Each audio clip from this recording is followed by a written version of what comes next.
చేసినాం, ఎప్పటికప్పుడు మనం పెండింగ్ పెట్టకుండా మనం చేసుకుంటూ పోతా ఉన్నాం. కాబట్టి దీనికి ఎవరు మంచిగా చేస్తుందని ఆలోచన చేయండి. లేకుంటే మళ్ళా గాడిది గుర్రం ఒక్క దగ్గర కట్టేస్తే లాభం లేదు.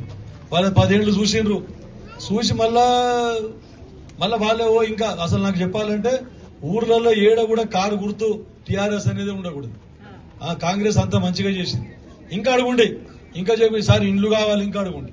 రేషన్ కార్డు రాలేదు, మాకు రేషన్ కార్డులు అడుగుండి. సార్ ఉద్యోగాలు అంటే చాలా కష్టం ఉంది ఉద్యోగాలు ఇచ్చడం. కాంట్రాక్ట్ బేసెస్, ఇది అవుట్ సోర్సింగ్ లో కూడా మొత్తము చదువుకున్న పిల్లలకు మొత్తం మెరిట్ మీదనే ఇస్తున్నారు. ఇక మనకి చెప్రాసి వంట వండేది గసుంటి హాస్టల్లో గవి ఏమని ఉంటే వేరే వాళ్ళకి ఇస్తున్నారు. కానీ అన్ని లేకుంటే అన్ని లెక్చరర్ గానీ టీచర్ గానీ ప్రతి అంగన్వాడీలో కూడా వాళ్ళకి చదువుకున్న పిల్లలకే ఇస్తున్నారు. అప్పుడు 10th ఉండే, ఇప్పుడు ఇంటర్మీడియట్ అయింది. కాబట్టి అందరికి చదివించాలని ఇంత ఎందుకు చెప్తున్నా అంటే చదివి ఉద్యోగం తెచ్చుకుంటే ఇక ఈ స్కీమ్లకు చూడరు. నాకు రేషన్ కార్డు రాలేదు, లేకుంటే నాకు అది చూడరు. వాళ్ళ పిల్లలకు మంచిగా చదివిస్తారు, మా తల్లిదండ్రులు మంచిగా చూసుకుంటారు. కాబట్టి ఇంతగానో నేను ప్రెషర్ పెట్టి మరి అందరు చదివించాలని చెప్తా ఉన్నా.